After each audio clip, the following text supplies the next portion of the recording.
భార్యలంతా ఏడుపు.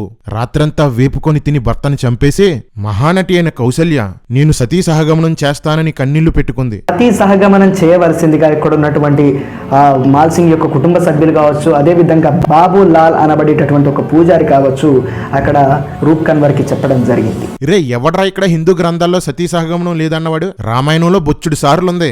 భర్తను బాధ పెట్టి చంపడము సనాతన ధర్మమే, భర్త చచ్చిపోతే అతనితో పాటు చావడము సనాతన ధర్మమే. జై సనాతనం, జై శ్రీరామ్.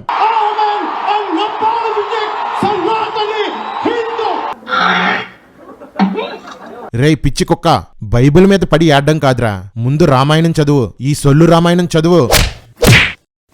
రాజ్యంలో ప్రజలందరూ ఏడుస్తుంటారు. ముందు రోజు వరకు కామంతో నిండి దశరథుడు తన కొడుకుని అడవుల్లోకి పంపించేశాడని చెప్పుకున్నారు. ఈ రోజు దశరథుడు గొప్ప రాజు అంటూ ఏడుస్తున్నారు. దశరథుడు కుటుంబంలో ఉన్నవాళ్లే కాదు, అయోధ్యలో ఉన్న వాళ్ళందరూ కూడా అపరిచితులే. దశరథుని అంత్యక్రియలు చేయడం కోసం భరతుణ్ణి శత్రుఘ్నుని రప్పించడానికి రథంతో మనుషుల్ని పంపిస్తారు. దశరథుడి శవాన్ని ఔషధాల్లో భద్రపరిచారు.